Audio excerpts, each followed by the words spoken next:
कालपासून महाराष्ट्र काँग्रेसने आगामी सर्व निवडणुका स्वबळावर लढवण्याची तयारी सुरू केली आहे, अशा बातम्या आपल्याला पाहायला मिळतात. महत्त्वाचं म्हणजे माध्यमांमधून म्हटलं जात आहे, मुंबईत झालेल्या काँग्रेसच्या बैठकीत काँग्रेसच्या वरिष्ठ नेत्यांनी त्यांच्या पदाधिकाऱ्यांना याबाबत सूचना दिल्याचं देखील एक माहिती मिळते. महाविकास आघाडीमध्ये सहभागी असलेल्या काँग्रेसने हा निर्णय घेतल्याने आता राजकीय वर्तुळात चर्चांना उधाण आलंय. नेमका हा असा निर्णय का घेतला, काय घेण्याचं कारण आहे, एकला चलोचा नारा का दिलाय काँग्रेसने, काँग्रेसला याचा राजकीय दृष्ट्या काही फायदा होणार आहे का पुढे जाऊन, यामध्ये ठाकरेंच्या पक्षाची कोणती धास्ती आहे की भाजपच्या आव्हानाला सामोरे जायला कोणती नवीन नियोजन पद्धती काँग्रेसने अवलंबली आहे, या सगळ्याची माहिती आपण या व्हिडिओच्या माध्यमातून घेणार आहोत. दरम्यान तुम्ही चॅनलवर नवीन आलाय तर लगेच सबस्क्राईब करा प्राईम टाइम महाराष्ट्राला, कारण अशी राजकीय घडामोडी आणि घडामोडींमागील राजकारण आम्ही नेहमी तुमच्यासाठी घेऊन येत असतो. माझं नाव ओमकार साळवी आणि या विषयाला आपण सुरुवातीपासून सुरू करूया. तर मंडळी, मुंबईमध्ये काँग्रेसची एक महत्वाची बैठक पार पडली. म्हटलं जातंय या बैठकीत पदाधिकाऱ्यांना काही महत्वाच्या सूचना दिल्या. शरद पवारांच्या राष्ट्रवादी काँग्रेसवर जास्त विसंबून राहू नका.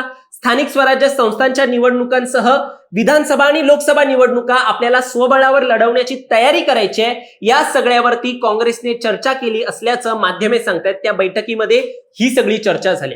काही वेब आर्टिकल्स मधून सांगितलं जात आहे राष्ट्रवादीच्या दोन्ही गटांमधील संभाव्य विलिनीकरणाच्या चर्चा जे आहेत, म्हणजे अजितदादांची राष्ट्रवादी आणि शरद पवारांची राष्ट्रवादी, या दोन्ही राष्ट्रवादींच्या ज्या विलिनीकरणाच्या चर्चा आहे त्यासोबतच शिवसेना उद्धव बाळासाहेब ठाकरे आणि त्यांची शिवसेना जी आहे ती आणि महाराष्ट्र नवनिर्माण सेनेच्या युतीच्या पार्श्वभूमीवर काँग्रेसने आता हा एकला चलोचा नारा जो आहे तो घेतलेला आहे, तसा पवित्रा घेतलेला आहे. सध्या तरी राज्यातील काँग्रेसचे नेते त्यांच्या लेवलवर या सगळ्या चर्चा करत आहेत. मुंबईमध्ये या चर्चा घडत आहेत. याबाबत लवकरच दिल्लीतील पक्षश्रेष्ठींबरोबर देखील चर्चा होईल. राजकीय विश्लेषक म्हणतायत राष्ट्रवादीचे विलिनीकरण झाले तर महाविकास आघाडीत काँग्रेस आणि उद्धव सेना हे दोन प्रमुख पक्ष राहतील. काँग्रेसने महापालिका निवडणुकीत मुंबईत उद्धव सेनेबरोबर युती करण्यास नकार देऊन स्वबळावर निवडणूक लढवली होती. मनसेसोबत युती करणाऱ्या ठाकरेंच्या सेनेविरोधात वैचारिक भूमिकेवर ठाम राहणाऱ्या काँग्रेसमध्ये स्वबळावर जाण्याचा सूर जो आहे तो महत्वाच्या नेत्यांमध्ये, मुंबईच्या ज्या काँग्रेसचे एक महत्वाचे नेते आहेत त्यांच्यामध्ये या मुंबईच्या निवडणुकी दरम्यान, बीएमसीच्या निवडणुकी दरम्यान एक उमटला होता.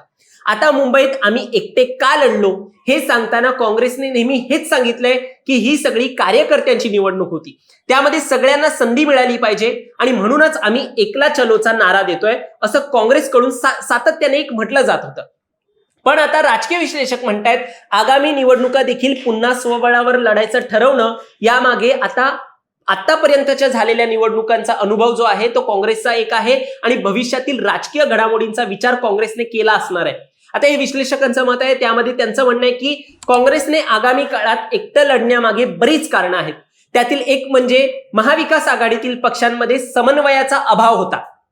निर्णय प्रक्रियेत होणारा विलंब आणि स्थानिक पातळीवर कार्यकर्त्यांमध्ये वाढणारी नाराजी याचा थेट फटका पक्ष संघटनेला काँग्रेसला बसत होता आणि त्यामुळे आता स्वबळावर निवडणूक लढवून पक्षाची स्वतंत्र ओळख पुन्हा उभी करण्याचा विचार पक्षात सुरू आहे.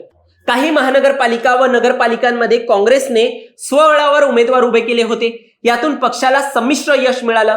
मुंबईत एकला चलोचा नारा देऊन काँग्रेसने 24 जागा मिळवल्या. विश्लेषक म्हणतात जर इथे काँग्रेसने ठाकरेंच्या सेनेबरोबर आघाडी केली असती तर हीच काँग्रेस अजून खाली येण्याची शक्यता देखील होती. त्यांना थोडे कमी जागा मिळाल्या असत्या. त्यात देखील लोकसभा आणि विधानसभा निवडणुकीत काँग्रेसने ठाकरेंच्या सेनेबरोबर जाऊन त्यांची मतं गमावण्याची एक भीती याआधी देखील व्यक्त केली होती. काँग्रेसची मतं जी आहेत ती गमावली जात आहेत अशी भीती त्यांनी व्यक्त केली होती. काँग्रेसचे नेते म्हणायचे जर आम्ही ठाकरेंच्या सेनेबरोबर एकत्र येतो तर आमची पारंपरिक मते जे आहेत ते ठाकरेंना मिळतात, मुस्लिम मते देखील ठाकरेंकडे वळतात.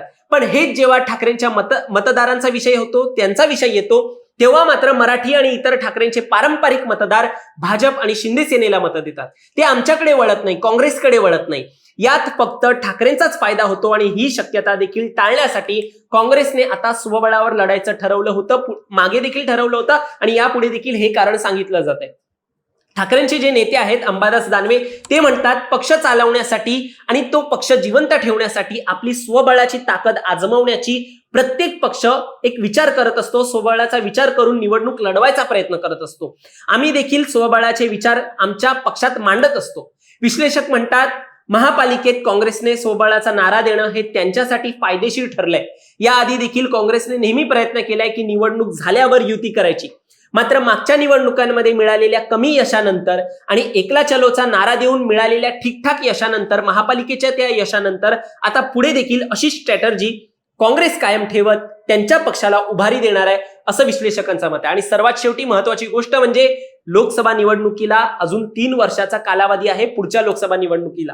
आणि या कालावधीत, पुढच्या 3 वर्षाच्या कालावधीत केंद्रात मोठ्या हालचाली होऊ शकतात. पंतप्रधान नरेंद्र मोदी यांच्याच नेतृत्वात निवडणूक होणार का, यापासून ते लोकांची मानसिकता पुढच्या 3 वर्षात सरकारच्या विरोधात जाणाऱ्या कोणत्याही घटना घडू शकतात. विश्लेषकांच्या मते गेले 3 टर्म म्हणजे 2014 पासून केंद्रात भाजपची सत्ता आहे. मागच्या लोकसभेत केंद्रात भाजपला युतीचा टेकू लागला होता. यामुळे मोदी लाट देखील शमली की काय असा प्रश्न 2024ला निर्माण झालेला. त्यामुळे पुढच्या 3 वर्षात काय होतंय हे पाहून स्वबळावर काँग्रेस आपली ताकद आजमावू पाहिल आणि त्यांची सत्ता आणण्याचा प्रयत्न देखील करेल. मात्र तुम्हाला यावर काय वाटतं? काँग्रेस स्वबळावरती टिकेल का? त्यांचा यामध्ये फायदा होईल का? तुमचं मत आम्हाला कमेंटमध्ये सांगा आणि असेच राजकीय घडामोडी पाहण्यासाठी सबस्क्राईब करा प्राईम टाइम महाराष्ट्राला. धन्यवाद.